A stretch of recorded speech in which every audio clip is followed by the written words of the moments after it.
ಆಯುಧ ಬಗ್ಗೆ ಚರ್ಚೆ ಮಾಡೋ ಅವಕಾಶ ಕೊಡಲಿಕ್ಕೆ ತಮಗೆ ತುಂಬ ಧನ್ಯವಾದಗಳು. ಸನ್ಮಾನ್ಯ ಸಿದ್ದರಾಮಯ್ಯನವರು ರಾಜ್ಯದ ಮುಖ್ಯಮಂತ್ರಿಗಳಾಗಿ 15 ಸಾರಿ ಬಜೆಟ್ ಅನ್ನು ಮಂಡಿಸಿರುವುದು ಇತಿಹಾಸ. ನಾನು ಈ ಸಂದರ್ಭದಲ್ಲಿ ಅಭಿನಂದಿಸ್ತಾ, ಜನರ ನಿರೀಕ್ಷಣೆ ಏನಿತ್ತು ಅದನ್ನು ಬಜೆಟ್ ಅಲ್ಲಿ ಮಂಡಿಸಿದ್ದಾರೆ.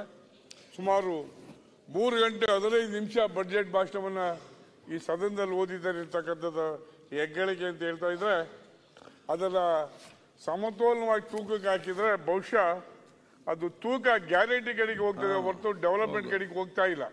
ಅದು ಹೆಚ್ಚು ಗ್ಯಾರಂಟಿ ಕಡೆಗೆ ಹೋಗ್ತಾ ಇದೆ. ಹಾಗಾಗಿ ಎಲ್ಲೋ ಒಂದ್ ಕಡೆ ನಿರುದ್ಯೋಗ, ಹಣದುಬ್ಬರ, ಉದ್ಯೋಗವನ್ನು ಸೃಷ್ಟಿ ಮಾಡಿಸೋದ್ರ ಬಗ್ಗೆ ಅವ್ರು ಗಮನ ಹರಿಸಿಲ್ಲ. ಹಾಗಾಗಿ ನನಗೊಂದು ನನ್ನ ಡೌಟ್ ಕೇಳುವಂಥದ್ದು, ಗ್ಯಾರಂಟಿ ಪರೋಕ್ಷ ಡೆವಲಪ್ಮೆಂಟ್ ಅಲ್ವಾ? ವಾಲ್ಯೂಮ್ ಕಡಿಮೆ ಮಾಡಿದ್ವಿ ಬಿಡಿ. ಗ್ಯಾರಂಟಿ ಪರೋಕ್ಷವಾಗಿ ಡೆವಲಪ್ಮೆಂಟ್ ಹೌದಲ್ವಾ ಅಂತ ಕೇಳಿದ್ರು ನಾನು. ಅಲ್ಲ, ಎರಡನ್ನೂ ಸಮತೋಲನ ಮಾಡಬೇಕು. ಬರೀ ಗ್ಯಾರಂಟಿಗೆ ಒತ್ತು ಕೊಟ್ಟರೆ ಆಗೋದಿಲ್ಲ, ಡೆವಲಪ್ಮೆಂಟ್ಗೂ ಕೊಡ್ಬೇಕಲ್ಲ. ಈಗ ಯಾವ ಶಾಸಕರು ನಾವಾಗ್ಲಿ ಕಾಂಗ್ರೆಸ್ನವರಾಗ್ಲಿ ಹಳ್ಳಿಗೆ ಹೋಗಕ್ಕಾಗ್ತಾ ಇಲ್ಲ. ನೀವು ಅದಕ್ಕೊಂದು ಗಿಫ್ಟ್ ಕೊಡ್ಬೇಕಾಗ್ತದೆ ವರ್ಷಗಳಕ್ಕೆ. ನಾವು ಅವ್ರ ಕಡೆಯಿಂದ ಹಳ್ಳಿ ಹಂಗಾಗಿದೆ, ರಸ್ತೆನೂ ಮುಚ್ಚೋಕ್ಕೂ ಕಷ್ಟ ಆಗಿದೆ. PWD ಆಗಲಿ ಅಥವಾ ಅಭಿವೃದ್ಧಿಗಾಗಲಿ ಯಾವುದೇ ಗಮನ ಹರಿಸಿಲ್ಲ ಇವು. ಹಾಗಾಗಿ ಯಾವುದೇ ಡೆವಲಪ್ಮೆಂಟ್ ಬಗ್ಗೆ ಚಿಂತೆ ಇಲ್ಲ. ಎಲ್ಲವೂ ಸಹ ಗ್ಯಾರಂಟಿಗಳು ಚಿಂತನೆ ಮಾಡಿದ್ದಾರೆ. ಸಾರ್ವಜನಿಕರಿಗೆ ಬೇಕಾದಂಥ ರಸ್ತೆ, ಸೇತುವೆ ನಿರ್ಮಾಣ, ನೀರಾವರಿ ಕಟ್ಟಡ, ಆಸ್ಪತ್ರೆ, ಕಾಲೇಜು ಇದ್ರ ಬಗ್ಗೆ ಗಮನ ಹರಿಸ್ತಾರೆ. ಅವೆಲ್ಲವೂ ನಿಂತ ನೀರಾಗಿವೆ. ಅಧ್ಯಕ್ಷರೇ, ಈ ಮೇಕೆದಾಟು ಬಗ್ಗೆ ತಾವು ಭಾಗವಹಿಸಿಲ್ಲ ಅಂತ ಅನ್ಕೊಂಡಿದ್ದೀನಿ. ಏನು ಹೋರಾಟ, ಬೃಹತ್ ಹೋರಾಟ. ಬಹುಶಃ ಕರ್ನಾಟಕದ ಇತಿಹಾಸದಲ್ಲಿ ಅಷ್ಟೊಂದು ಹೋರಾಟನ ನಾವು ನೋಡಲಿಲ್ಲ. ಅಷ್ಟೊಂದು ಇಡೀ ರಾಜ್ಯದ ಜನ ಬಂದು ಮೇಕೆದಾಟಿಂದ ಹೋರಾಟನ ಶುರು ಮಾಡಿದ್ರು. ನಾವು ನೀರನ್ನ ತಂದೆ ತತ್ತೀವಿ ಅಂತ. ಕಳೆದ ಇಂಟೀರಿಯಂ ಬಜೆಟ್ನಲ್ಲೂ ನಾನು ನೋಡಿದೆ, ಅದ್ರ ಬಗ್ಗೆ ಗಮನ ಹರಿಸಿಲ್ಲ. ಇವತ್ತು ಈ ಒಂದು ಬಜೆಟ್ನಲ್ಲೂ ಅಷ್ಟೇ ಅದು ಹೆಚ್ಚು ಒತ್ತನ್ನು ಕೊಟ್ಟಿಲ್ಲ. ಕೇವಲ ಅಧಿಕಾರಕ್ಕೆ ಬರಲಿಕ್ಕೋಸ್ಕರ ಅದು ಪ್ರಚಾರ ಐತೆ ಹೊರತು ಅನುಮತಿ ಗೊತ್ತಿಲ್ಲದೆ ಪ್ರಚಾರಕ್ಕೆ ಯಾಕೆ ಹೋದ್ರಿ ನೀವು? ಅನುಮತಿ ಬರಲ್ಲ ಅಂತ ಸಿಕ್ಕಿದ್ಮೇಲೆ ಪ್ರತಿಭಟನೆ ಮಾಡಕ್ಕೆ ಯಾಕೆ ಹೋದ್ರಿ ಸ್ವಾಮಿ? ಅಗ್ಗದ ಪ್ರಚಾರಕ್ಕೆ ಹೋದ್ರ, ಅಧಿಕಾರಕ್ಕೆ ಬರಕ್ ಹೋದ್ರ? ಕೇಳ್ಬೇಕು ಒಟ್ಟಸ್ತದಂತ ನಮ್ಮ ಕೇಳಲಿಕ್ಕೆ ಹೋಗ ತಪ್ಪ. ಎಷ್ಟು ವರ್ಷದಿಂದ ಇದೆ ಇದು? ನಮ್ಮ ತಪ್ಪ. ಅಧಿಕಾರಕ್ಕೆ ಬರ್ಲಿಕ್ಕೋಸ್ಕರ ಮಾಡಿದಂತ ಒಂದು ತಂತ್ರಗಾರಿಕೆ ಅಂತ ಈ ಸಂದರ್ಭದಲ್ಲಿ ನಾನು ಹೇಳಕ್ ಬಯಸ್ತೇನೆ. ನಾವು ಈಗ ಇವನ್ನು ಬೆಂಗಳೂರು ನಗರಕ್ಕೆ ಬರಪೂರ ಕೊಟ್ಟಿದ್ದಾರೆ, ಇಲ್ಲ ಅಂತ ನಾನು ಹೇಳಕ್ಕಿಲ್ಲ. ಆದ್ರೆ 800 ಕಿಲೋಮೀಟರ್ ಅಗಲವಿರುವ ಬೆಂಗಳೂರಿಗೆ ಈ ರಸ್ತೆ ನಿರ್ಮಾಣ ಆಗಲಿ, ಕಸ ವಿಲೇವಾರಿ ಆಗಲಿ, ಟ್ರಾಫಿಕ್ ಕಂಟ್ರೋಲರ್ ಬಗ್ಗೆ ಆಗಲಿ ಯಾವುದೇ ಈ ಒಂದು ನಿಲುವನ್ನು ತೆಗೆದುಕೊಂಡಿಲ್ಲ. ಹಾಗಾಗಿ ಸರ್ಕಾರ ಅತಿ ಹೆಚ್ಚು ಒತ್ತನ್ನು ಕೊಡಬೇಕು ಅನ್ನೋದು ನನ್ನ ಅನಿಸಿಕೆ. ಅದಲ್ಲದೆ ಈ ಗ್ಯಾರಂಟಿಗೆ 52 ಸಾವಿರ ಕೋಟಿ ಕೊಟ್ಟಿದ್ದೀರಿ, ಡೆವಲಪ್ಮೆಂಟ್ಗೆ ಏನು ಕೊಟ್ಟಿದ್ದೀರಿ? ಶಾಸಕರ ಕತೆ ಏನಾಗಿದೆ? ಕಾಂಗ್ರೆಸ್ ಇರಲಿ, ದಳ ಇರಲಿ, BJP ಇರಲಿ, ಯಾವ್ದು ಇಂಡಿಪೆಂಡೆಂಟ್ ಇರಲಿ, ನಾವು ಹಳ್ಳಿಗೆ ಹೋಗ್ಲಿಕ್ಕೆ ಆಗ್ತಾ ಇಲ್ಲ ಅಂತ ಪರಿಸ್ಥಿತಿ. ಇವತ್ತಿನ ದಿವಸ ಬರೀ ಒಂದು ಡಿಸೈಡ್ ಮಾಡಿ, ನಮ್ಮ ಗೌರ್ಮೆಂಟ್ ಗ್ಯಾರಂಟಿಗೆ ಸೀಮಿತವಾಗಿದ್ದೇವೆ, ಡೆವಲಪ್ಮೆಂಟ್ ಮಾಡಕ್ ಆಗೋದಿಲ್ಲ, ಇನ್ನು 5 ವರ್ಷ ಅಂದ್ರೆ ನಾವು ಸುಮ್ಮನೆ ಇರ್ತೀವಿ. ಜನಕ್ಕೆ ನಾವು ಹೇಳ್ತೀವಿ ಆಗಿದೆ, ಕಷ್ಟ ಆಗಿದೆಪ್ಪ, ನಮ್ಮ ಸಿದ್ದರಾಮಯ್ಯ ಸರ್ಕಾರ ಗ್ಯಾರಂಟಿ ಸೀಮಿತವಾಗಿದೆ, ನಾವೇನು ಮಾಡೋಕ್ಕಾಗಲ್ಲ ಅಂತ ನಾವು ಹೇಳ್ಕೊತೀವಿ. ಅದನ್ನ ಬಿಟ್ಬಿಟ್ಟು ನೀವು ಡೆವಲಪ್ಮೆಂಟ್ ಅಂತ ಭಾಷಣದಲ್ಲಿ ಹೇಳಿ ಗ್ಯಾರಂಟಿ ಕೊಟ್ಕೊಂಡ್ರೆ ನಮ್ಮ ಕೈಗಳು ಏನಾಗಬೇಕು? ಇವತ್ತು ರೈತರಿಗೆ ಉತ್ತಮವಾದ ಬೆಲೆ ಸಿಗ್ತಾ ಇಲ್ಲ. ಏನೋ ಪರವಾಗಿಲ್ಲ, ಮೆಣಸಿನಕಾಯಿ ಸ್ವಲ್ಪ ಒಂದಿಷ್ಟು ರೇಟ್ ಸಿಕ್ಕಿದೆ, ಇನ್ನು ಅನೇಕ ಬೆಳೆಗಳಿಗೆ ಬೆಲೆ ಸಿಗ್ತಾ ಇಲ್ಲ. ಅದರಲ್ಲೂ ಕೊಬ್ಬರಿ, ನಮ್ಮ ಭಾಗದಲ್ಲಿ ಹೆಚ್ಚು ಕೊಬ್ಬರಿ ಬೆಳೆಯೋದು 85%. ನಾವು ಕೇಳ್ತಾ ಇದ್ದು 15 ಸಾವಿರ ಕೊಡ್ರಪ್ಪ, ಹೆಚ್ಚಿಗೆ ಇದಕ್ಕೆ ಕೇಳ್ತಾ ಇಲ್ಲ ಅಂದ್ರು. ಅವರು 250 ರೂಪಾಯಿ ಕೊಟ್ಟರು. ರೈತರಿಗೆ ಭಿಕ್ಷೆ ಹಾಕ್ತಾಗ 250 ಕೊಟ್ಟರೆ ಹೊರತು ರೈತರ ಬಗ್ಗೆ ಕಾಳಜಿ ಇಲ್ಲ. ಬಹುಶಃ ಇದಕ್ಕೆ ಅರ್ಥವಾಗ್ತದೆ. ಇನ್ನೊಂದು 20-25 ದಿವಸದಲ್ಲಿ 13 ಜಿಲ್ಲೆನಲ್ಲಿ ನಾವು ಕೊಬ್ಬರಿ ಬೆಳಿತೇವೆ. ರೈತ ಜನ 80-85 ನಂಬ್ಕೊಂಡು ನಾವು ರೈತ ಜೀವನ ಮಾಡ್ತಾರೆ. 15,000 ರೂಪಾಯಿ ಫಿಕ್ಸ್ ಮಾಡಪ್ಪ ಅಂತ ಕೇಳ್ತಾ ಇದೀವಿ. ಅದರಲ್ಲೂ ನಬಾರ್ಡಲ್ಲಿ ಆದಂತ ಅಭಿಭಾವ ಮತ್ತೊಂದಿಲ್ಲ. ಸದ್ಯ ನಮ್ಮ ಶಿವಾನಂದ ಪಾಟೀಲ್ ನಾಪೇಟ್ ಶಿವಾನಂದ ಪಾಟೀಲ್ ಒಳ್ಳೆ ಡಿಸಿಷನ್ ತಗೊಂಡಿದ್ದಾರೆ. I am grateful to you because ಎಲ್ಲ ಏನು ದುಡ್ಡು ಕೊಟ್ಟು ಎಲ್ಲೆಲ್ಲಿ ರಿಜಿಸ್ಟರ್ ಮಾಡಿದೋ ಅವೆಲ್ಲ ರದ್ದು ಮಾಡಿ ಹೊಸದಾಗಿ ರಿಜಿಸ್ಟರ್ ಮಾಡ್ಲಿಕ್ಕೆ ಆದೇಶ ಮಾಡಿರುವಂತದ್ದು ಬಹಳ ಸ್ವಾಗತವಾದಂತ ವಿಷಯ ಅಂತ ಹೇಳ್ತಾ, ರೈತರಿಗೆ ಕೊನೆ ಪಕ್ಷ ನಾವ್ ಯಾವ್ಯಾವ್ದಕ್ಕೆ ಕೊಡ್ತೀವಿ, 52,000 ಕೋಟಿ ಗ್ಯಾರಂಟಿ ಕೊಡ್ಬೇಕ. 13 ಜಿಲ್ಲೆ ರೈತರು ಕೊಬ್ಬರಿ ಬೆಳೆಯುವಂತ ರೈತರ ಬಗ್ಗೆ ಸ್ವಲ್ಪನಾದ್ರು ಕನಿಕರ ಬೇಡವಾ, ಕಾಳಜಿ ಬೇಡವಾ? ಹಾಗಾಗಿ ಅದನ್ನ 1,500 ದೊಡ್ಡ ಇದ್ದಾರೆ, 52,000ದಲ್ಲಿ 1,500 ಏನ್ ಸಡಕ್ಷರಿ, 52,000 ಕೋಟಿ ಕೊಡುವಾಗ 1,500 ದೊಡ್ಡ ಸಾಧನೆ ಏನಲ್ಲ. We are requesting on behalf of you speaker ಸಾಹೇಬ್ರೆ, ಕೊಬ್ಬರಿನ 15,000 ರೂಪಾಯಿ ಫಿಕ್ಸ್ ಮಾಡ್ಬೋದು. ನಾವು 20 ಕೇಳಕ್ಕಿಲ್ಲ. ಒಂದ್ ಕಾಲದಲ್ಲಿ 20,000 ಇತ್ತು, ಇಲ್ಲ ಅಂತ ಹೇಳಕ್ಕಿಲ್ಲ. ಈಗ ರೇಟ್ ಬಿದ್ದಿದೆ. ಹಾಗಾಗಿ ಅದು 15,000ಗೆ ಫಿಕ್ಸ್ ಮಾಡ್ಬೇಕು ಅಂತ ತಮ್ಮ ಮುಖಾಂತರ ಸರ್ಕಾರಕ್ಕೆ ನಾನು ಒತ್ತಾಯ ಮಾಡ್ತೀನಿ. ಶಿಕ್ಷಣ ಇಲಾಖೆಯಲ್ಲಿ ಮಕ್ಕಳಿಗೆ ಶೌಚಾಲಯ ಇಲ್ಲ. 7ನೇ ಕ್ಲಾಸು 8ನೇ ಕ್ಲಾಸ್ ಅವೆಲ್ಲ ಪ್ರೌಢಾವಸ್ಥೆಗೆ ಬಂದಿರ್ತವೆ ಹೆಣ್ಮಕ್ಳು, ಒಂದು ಶೌಚಾಲಯ ಬೇಡವಾ? ಇವತ್ತು ಕಾಂಪೌಂಡ್ ಬಗ್ಗೆ ಬೀದಿಗೆ ಹೋಗ್ತವೆ. ನಾವು ಹಳ್ಳಿಗೆ ಹೋದಾಗ ನಮಗೆ ನಾಚಿಕೆ ಆಗ್ತದೆ. 76 ವರ್ಷ ಸ್ವಾತಂತ್ರ್ಯ ಬಂದ್ರು ಸಹ ಮಕ್ಕಳಿಗೆ ಒಂದು ಶೌಚಾಲಯ ಕೊಡೋಕ್ಕಾಗಲ್ಲ ಹೆಣ್ಮಕ್ಳಿಗೆ ಅಂದ್ರೆ ನಮ್ಮ ಸಾಧನೆ ಏನು? 76 ವರ್ಷದ ಸ್ವಾತಂತ್ರ್ಯ ಸಾಧನೆ ಏನಾಯ್ತು ಅಧ್ಯಕ್ಷರೇ? ಹಾಗಾಗಿ ಕೊಠಡಿಗಳಿಲ್ಲ, ಕುತ್ಕೊಂಡು ಓದಿ ಕೊಠಡಿಗಳು. ನನ್ನ ಕ್ಷೇತ್ರದಲ್ಲಿ ಸುಮಾರು 650 ಕೊಠಡಿಯನ್ನ ಬೇಕು ಅಂತೇಳಿ ನಮ್ಮ ಸನ್ಮಾನ್ಯ ಸಚಿವರಿಗೆ ನಾನು ರಿಕ್ವೆಸ್ಟ್ ಮಾಡಿದೆ. ಅಲ್ಲ ಇವ್ರಿಗೆಲ್ಲ ನಮ್ಮ ನಮ್ಮವರಲ್ಲ ರೀ, ನಮ್ಮ ಮಧು ಬಂಗಾರಪ್ಪನವರಿಗೆ ನಾನು ರಿಕ್ವೆಸ್ಟ್ ಮಾಡಿದ್ದೆ. ಅದರಲ್ಲಿ ಇನ್ನೂ ಸಹ ಒಂದೂ ಆಗಿಲ್ಲ. ಅದರಲ್ಲಿ ಬಡ್ಜೆಟ್ ಅಲ್ಲೂ ಸಹ ಅವಕಾಶ ಮಾಡಿಕೊಟ್ಟಿಲ್ಲ. ನಾವು ಮೊದಲನೇ ಆದ್ಯತೆಯಲ್ಲಿ ಕೊಡಬೇಕಾದ್ದು ಎಜುಕೇಶನ್, ಹೆಲ್ತ್. ನಾವು ಎಜುಕೇಶನ್ ನಾವು ರೂಮೇ ಕೊಡದೇ ಇದ್ರೆ ಮಕ್ಕಳು ಓದೋದಲ್ಲಿ 70 ವರ್ಷ ಸ್ವಾತಂತ್ರ್ಯ ಬಂದ್ರು ಸಹ ಬೀದಿಲಿ ಕೂತ್ಕೊಂಡು ಕಾರಿಡಾರ್ ಕೂತ್ಕೊಂಡು ವಿದ್ಯಾಭ್ಯಾಸ ಮಾಡುವಂತ ಪರಿಸ್ಥಿತಿಗೆ ನಾವು ತಲುಪಿದ್ದೀವಿ. ದಯಮಾಡಿ ಇದನ್ನ ಎಲ್ಲಾ ಮಕ್ಕಳಿಗೂ ಸಹ ಕೊಠಡಿ ಕೊಡಬೇಕು, ಎಜುಕೇಶನ್ಗೆ ಶೌಚಾಲಯ ಕೊಡಬೇಕು. ಮೊಟ್ಟ ಮೊದಲು ಕುಡಿಯೋ ನೀರು ಬೇಕು. ಕುಡಿಯೋ ನೀರಿಗೆ ಮಕ್ಕಳಿಗೆ ಕಾಯಿಲೆ ಬರದೆ ನೀರಿಂದ, ಶುದ್ಧ ನೀರನ್ನು ನಾವು ಕೊಡದೇ ಇದ್ರೆ ಮಕ್ಕಳಿಗೆ ತಾನಾಗೆ ಕಾಯಿಲೆ ಬರ್ತಿದೆ. ಡಿಪ್ತೇರಿಯಾ, ಮಲೇರಿಯಾ, ಅನೇಕ ಸಾಂಕ್ರಾಮಿಕ ರೋಗಗಳಿಗೆ ಮಕ್ಕಳು ಇವತ್ತು ತುತ್ತಾಗ್ತಾ ಇದ್ದಾರೆ. ಸರ್ಕಾರ ಅದಕ್ಕೆ ಹೆಚ್ಚು ಆದ್ಯತೆಯನ್ನು ಕೊಡಬೇಕಾಗ್ತದೆ. ಇಲ್ಲಾಂದ್ರೆ ಬಹುಶಃ ನಮ್ಮವೆಲ್ಲ ವ್ಯರ್ಥವಾಗುತ್ತೇವೆ ಅಂತ ಹೇಳ್ತಾ, ಇವತ್ತು ಸರ್ಕಾರ ಬಹಳ ನಮ್ಮ ತುಮಕೂರು ಜಿಲ್ಲೆಗೆ, ಎಲ್ಲಾ ಜಿಲ್ಲೆಗೂ ಮೆಡಿಕಲ್ ಕಾಲೇಜ್ ಕೊಟ್ಟಿದ್ದೀರಿ. ನಮ್ಮ ತುಮಕೂರು ಜಿಲ್ಲೆ ಗಮನದಲ್ಲೇ ಇಟ್ಕೊಂಡಿಲ್ಲ. ನಮ್ಮವರು ಮೆಡಿಕಲ್ ಓದೋದು ಬೇಡವಾ? ತುಮಕೂರು ಜಿಲ್ಲೆ ಜನ ವಿದ್ಯಾವಂತರಾಗೋದು ಬೇಡವಾ? ಹಾಗಾಗಿ ತುಮಕೂರು ಜಿಲ್ಲೆಯಲ್ಲೂ ಸಹ ಈ ಕರ್ನಾಟಕ ರಾಜ್ಯದಲ್ಲಿ ಇದೆ ಅಂತ ಸನ್ಮಾನ್ಯ ಮುಖ್ಯಮಂತ್ರಿಗಳು, ಸಂಬಂಧಪಟ್ಟ ಸಚಿವರು ಗಮನ ಹರಿಸಬೇಕು ಅಂತ ಈ ಸಂದರ್ಭದಲ್ಲಿ ಅವರನ್ನ ರಿಕ್ವೆಸ್ಟ್ ಮಾಡ್ತೀನಿ. ಈ ಗೃಹಲಕ್ಷ್ಮಿ ಯೋಜನೆ, ಗೃಹಲಕ್ಷ್ಮಿ ಯೋಜನೆ ಜಾರಿ ಮಾಡಿದೆ, ನಾವೇನು ಸ್ವಾಗತಿಸ್ತೇವೆ. ಆದ್ರೆ ಮನೆ ಯಜಮಾನಿಗೆ ಕೊಟ್ಟಿದ್ದೀರಿ, ಬೇರೆ ಹೆಣ್ಮಕ್ಳು ಅವ್ರ ಸೌತಿದ್ದೀರಿ ಏನ್ ಮಾಡಿದ್ದಾರೆ, ಅವ್ರ ಅಜ್ಜಿದ್ದೀರಿ ಏನ್ ಮಾಡಿದ್ದಾರೆ, ಅವ್ರ ನಾದಿದ್ದೀರಿ ಏನ್ ಮಾಡಿದ್ದಾರೆ, ಎಲ್ಲ ಹೆಣ್ಮಕ್ಳು ಅದನ್ನ ಎಕ್ಸ್ಟೆಂಡ್ ಮಾಡ್ಬೇಕು ಅನ್ನೋದು ಈ ಸರ್ಕಾರಕ್ಕೆ ನಾನು ಒತ್ತಾಯ ಅಂತ ಹೇಳ್ತಾ,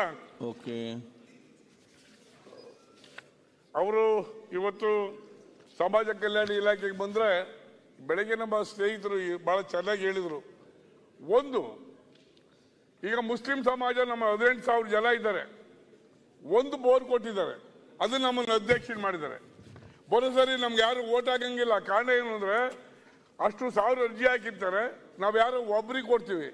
ಇನ್ನು 999 ಜನ ನಮಗೆ ಬಾಯಿ ಬಂದ ಬೈತಾರೆ, ನಿಷ್ಠೂರ ಬಾಯಿ ಬಂದ ಬೈತಾರೆ, ನಿಷ್ಠೂರ ಅದೇ ಅಲ್ವೇ. ಹಾಗಾಗಿ ಇವತ್ತೇನು ಎಲ್ಲವನ್ನೂ ಸಹ ಜಿಲ್ಲಾಧಿಕಾರಿಗಳಿಗೆ ಕೊಟ್ಬಿಡಿ, ನಮ್ಗೆ ಯಾಕೆ ಬಯಸ್ತೀರಿ ಅನ್ನೆಸರಿ. ಅಂಬೇಡ್ಕರ್ 1 ಕೊಟ್ಟಿದ್ದೀರಿ, 2 ಕೊಡ್ತೀರಿ, 2 1 ಕೊಟ್ರೆ ನಾನು ನಿಜವಾಗಿಯೂ ನಮ್ಮ ಬೊಮ್ಮಾಯಿಯನ್ನ ಅಪ್ರಿಷಿಯೇಟ್ ಮಾಡ್ತೀನಿ. ಕಳೆದ ಬಾರಿ 10, 15, 20 ಕೊಟ್ಟಿದ್ರು, 15. ಈ ಸರಿ 1 ಕೊಟ್ಟಿದ್ದೀರಿ. ಈ ಬಜೆಟ್ ನಲ್ಲೂ ಅಷ್ಟೇ ಅದಕ್ಕೆ ಹೆಚ್ಚು ಆದ್ಯತೆಯನ್ನ ತಾವು ಕೊಟ್ಟಿಲ್ಲ. ಈ ಸರ್ಕಾರ ನಾವು ಹಿಂದುಳಿದಂತ ವರ್ಗ ಅಂತ ನಾವೇನು ಭಾಷಣ ಮಾಡ್ತಾರೆ ನಮ್ಮ ಸಿದ್ದರಾಮಯ್ಯನವರು, ಅದ್ರ ಬಗ್ಗೆ ಕಾಳಜಿ ಇಲ್ವಲ್ಲ. ಯಾಕೆ ಒಂದು ಸಮಾಜಕ್ಕೆ ಆ ಜನರ ಆಧಾರದ ಮೇಲೆ ಸುಮಾರು ಒಂದು 10, 15, 20 ಒಂದೊಂದು ಕಾರ್ಪೊರೇಷನ್ ಕೊಡ್ತಾ ಇದ್ರೆ, ಬೋರ್ಡಿಗೆ ಕೊಡ್ತಾ ಇದ್ರೆ ಹಂಚೋದಂಗೆ. ಹಾಗಾಗಿ ಇದನ್ನ ದಯಮಾಡಿ ಮಹದೇವಪ್ಪನವ್ರ ಮನೆ ಕೇಳಿದೆ, 11,340 ಕೋಟಿ ರೂಪಾಯಿ ದುಡ್ಡನ್ನ ನೀವು ಬೇರೆ ಟ್ರಾನ್ಸ್ಫರ್ ಮಾಡಿದ್ದೀರಿ. ಉದ್ದೇಶ ಏನು? ನೀವು ಕೊಟ್ಟ ಉದ್ದೇಶ ಏನು? ಆಕ್ಚುಲಿ ಹಿಂದುಳಿದ ವರ್ಗದ ಶ್ರೀಮಾನ್ ದೇವೇಗೌಡರು PWD ಮಿನಿಸ್ಟರ್ ಆಗಿದ್ದಾಗ ಹೆಗ್ಡೆಯವ್ರ ಕಾಲದಲ್ಲಿ ಈ ಸ್ಕೀಮ್ ಅನ್ನ ಜಾರಿ ಮಾಡಿದ್ರು. ಸಮಾನತೆಯನ್ನು ಕಾಪಾಡಬೇಕು, ಹಿಂದುಳಿದ ವರ್ಗದವರು ಸಹ ಮುಂದುವರಿಬೇಕು, ಅವ್ರ ಸಂಸಾರ ಸುಖವಾಗಿರ್ಬೇಕು ಅಂತ ದೃಷ್ಟಿಯಿಂದ ಅವ್ರಿಗೆ ಹೆಚ್ಚು ಒತ್ತನ್ನು ಕೊಟ್ಟು ಹಿಂದುಳಿದವರಿಗೆ ಬೋರು ಸವಲತ್ತನ್ನು ಕೊಟ್ಟಂತ ತೆಗೆದುಕೊಂಡಂತ ತೀರ್ಮಾನ ಇವತ್ತು ಜಾರಿಯಲ್ಲಿದೆ. ಆದ್ರೆ ನೀವೇನ್ ಮಾಡ್ತಾ ಇದ್ದೀರಿ ಉಪಾಧ್ಯಕ್ಷ? ಒಂದು ಕೊಡ್ತಾ ಇದ್ದೀರಿ, ಲೆಫ್ಟ್ನವ್ರಿಗೆ 1, ರೈಟ್ನವ್ರಿಗೆ 2, ಮುಸ್ಲಿಮ್ಸ್ಗೆ 1. ಇದು ಈ ಸರ್ಕಾರದ ಹಿಂದುಳಿದ ವರ್ಗದ ಬಗ್ಗೆ ಇರ್ತಕ್ಕಂಥ ಕಾಳಜಿನ? ಇದು ಕಾಳಜಿ ಅಲ್ಲ. ಹಾಗಾಗಿ ದಯಮಾಡಿ ಏನೇನು ಒಂದೇ ಒಂದು ಸ್ವಲ್ಪ ಇಲ್ದಾಗಿ ಬರೋದು ದಯವಿಟ್ಟು ಸರ್. ಇದನ್ನ ಅಧ್ಯಕ್ಷರೇ, ನಾವು ಕಾಂಗ್ರೆಸ್ ಶಾಸಕರು ಕೂಡ ಹೋಗಿ ಮುಖ್ಯಮಂತ್ರಿಗಳ ಹತ್ರ ಮತ್ತು ಸೋಷಿಯಲ್ ವೆಲ್ಫೇರ್ ಮಿನಿಸ್ಟರ್ ಮಾತಾಡಿದೀವಿ. ಅಸೆಂಬ್ಲಿ ಆದ್ಮೇಲೆ ಎಲ್ಲ ಸೆಟರೇಟ್ ಮಾಡ್ಕೊಂಡು ಎಲ್ಲ ಕರೆಕ್ಟ್ ಮಾಡ್ಕೊಡ್ತೀನಿ ಅಂತ ಆಶ್ವಾಸನೆ ಕೊಟ್ಟಿದ್ರೆ, ದಯವಿಟ್ಟು ಅಧಿವೇಶನ ಆದ್ಮೇಲೆ ನಾವು ಮುಖ್ಯಮಂತ್ರಿಗಳಲ್ಲ, ದಯಮಾಡಿ ನೀವು ಶಾಸಕರು. ಮುಖ್ಯಮಂತ್ರಿಗಳಲ್ಲ, ಯಾಕಂದ್ರೆ ಫೈನಾನ್ಸ್ ಎಲ್ಲ ಅಲ್ಲ ಮಿನಿಸ್ಟ್ರಿಗೆ ಏನಾಗಿದೆ ಗೊತ್ತಾ? ಹೇಳ್ತಾರೆ ನಮ್ಮ ಮಿನಿಸ್ಟರ್ ಹೇಳ್ತಾರೆ ಕೇಳಿ. ಈಗ ನೀವು ನಿಮ್ಮ ಪಾರ್ಟ್ನರ್ ಈಗ ಅದರಲ್ಲ, ಹಿಂದಿನ ಸರ್ಕಾರದಿಂದನೂ 1, 2 ನಾನು ಮಾತಾಡಕ್ ಬಿಡ್ಲಿಲ್ಲ ಅಂದ್ರೆ ನಾನೇನು ತಪ್ಪು ಮಾತಾಡಿಲ್ಲ. ನಾನು ತಪ್ಪು ಮಾತಾಡಿಲ್ಲ. ನೀವು ಪಾರ್ಟ್ನರ್ ಹೌದಲ್ಲ, ನೀವು ಬೆಳೆದು ದೊಡ್ಡವರಾಗಿದೆ ಬಿಜೆಪಿ. ಸರಿ, ಈಗ ನಾನು ಬೆಳೆದಿನೋ ಬೆಳೆಸಿನೋ ಬಿಜೆಪಿಗೆ ಬರ್ತೀನಿ. ಸರಿಗ ಇನ್ನೊಂದು ಹೇಳ್ತೀನಿ. ದಕ್ಷಿಣ ಕರ್ನಾಟಕದೊಳಗ ನೀವು ಅಧಿಕಾರಕ್ಕೆ ಬರಕ ನಾವ ಇಂಡಿಪೆಂಡೆಂಟ್ ಕಾರಣ. 5 ಮಂದಿ ಅವತ್ತ ನೆನಪಿಟ್ಕೊಳ್ಳವಲ್ರಿ ನೀವು ಒಡ್ತೀರಾ ಅಂತ. ನೀವು ಮಂತ್ರಿ ಆಗಿದ್ದೀರಾ?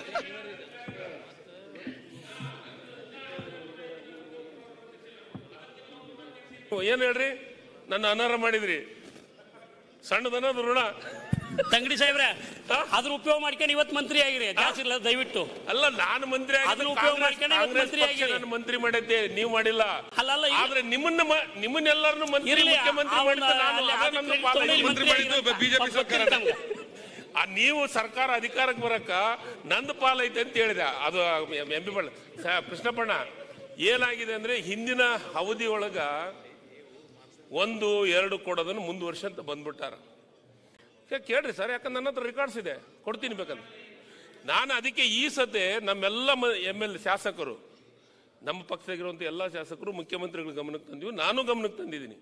ಯಾಕಂದ್ರೆ 1, 2 ಕೊಡೋದ್ರಿಂದ ತೊಂದರೆ ಆಗುತ್ತೆ ಸರ್. ಈಗ ಉದಾಹರಣೆ, ಸವಿತಾ ಇದು ಇದೆ, ಸಮಾಜದ ಒಂದು ನಿಗಮ ಇದೆ. ಅದ್ರಾಗ ನಮಗ 5 ಕೋಟಿ ಕೊಟ್ಟಿದ್ದಾರೆ ದುಡ್ಡು ಸರ್ಕಾರದಿಂದ. 5 ಕೋಟಿ ನಾವು ಎಷ್ಟು ಕೊಡಕ್ಕೆ ಸಾಧ್ಯತೆ? ಅದರೊಳಗೆ ಕೆಲವೊಂದಿಷ್ಟು ಮಂದಿ ಶಾಸಕರು ಹೇಳಿದ್ರು, ನಮ್ಮನ್ನ ನಾವು ಕೊಡೋದು ಬೇಡ, ಅದನ್ನ CS-ಗೋ ಮಾಡಕ್ಕ ಕೊಟ್ಬಿಡಿ ಅಂತಂದು. ಅದ್ರಾಗ ಅವ್ರು ಲಾಟ್ರಿ ಎತ್ಕೇಸಿ ಕೊಟ್ಟಿದ್ದಾರೆ ಮಾನ್ಯ ಅಧ್ಯಕ್ಷ. ಅದಕ್ಕೆ ಕೆಲವೊಂದು ಶಾಸಕರು ವಿರೋಧನೂ ಮಾಡಿದರೆ, ಕೆಲವೊಂದು ಶಾಸಕರು ಪರನೂ ಮಾತಾಡಿದ್ದಾರೆ.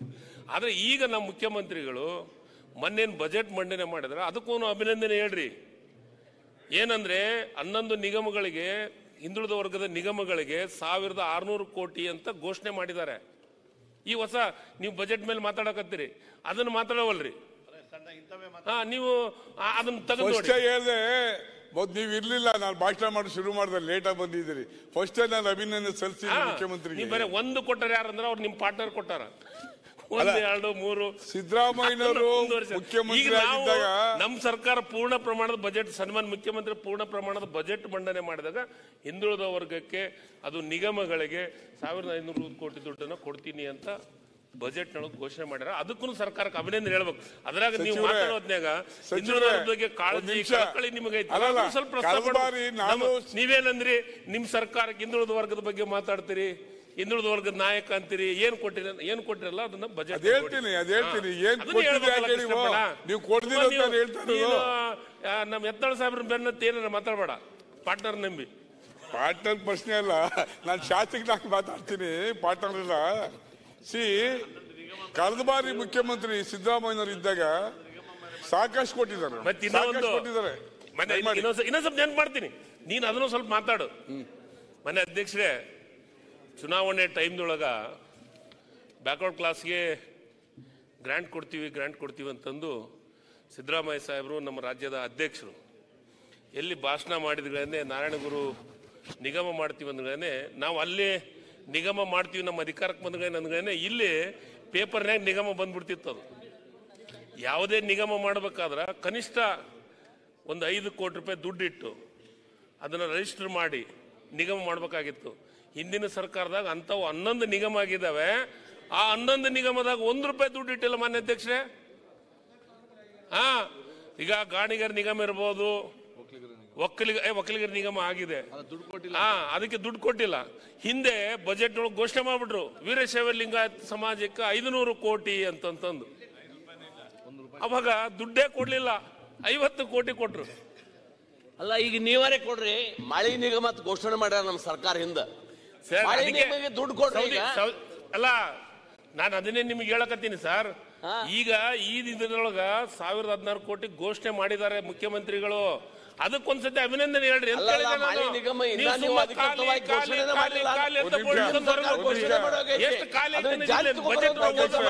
ಯಾರೋ ಬಿಜೆಪಿ ಹೇಳಕತ್ತೀರಿ. ಈಗ ಇವತ್ತು ನೀವು ಮಾತಾಡಕತ್ತಿರಲ್ಲ, ಬಜೆಟ್ ಮಂಡನೆ ಮಾಡಿದೀವಿ, ಅದು ನಿಮ್ಮ ನೀವೆಲ್ಲ ಮುಖ್ಯಮಂತ್ರಿಗಳ ತರ ನಾವು ನಮ್ಮ ಕಮಿಟ್ಮೆಂಟ್ ಇದೆ, ನಮ್ಮ ಸರ್ಕಾರಕ್ಕೆ, ನಮ್ಮ ಮುಖ್ಯಮಂತ್ರಿಗಳಿಗಿದೆ. ಅಲ್ಲಲ್ರಿ, ತಡೆ ಹಿಡಿದಾರೆ, ನೀವು ತಡೆ ಹಿಡಿದಾರೆ, ಅವ್ರನ್ನ ಮಂಜೂರು ಮಾಡಿ ಕೊಟ್ಟ. ಈಗ ನೀವು ಮಂಜೂರು ಹೆಂಗ್ ಮಾಡಿರಿ ಅಂದ್ರೆ ದುಡ್ಡಿಲ್ಲಾರ್ದ ಮಂಜೂರು ಮಾಡಿರಿ. ಈಗ ನೀವು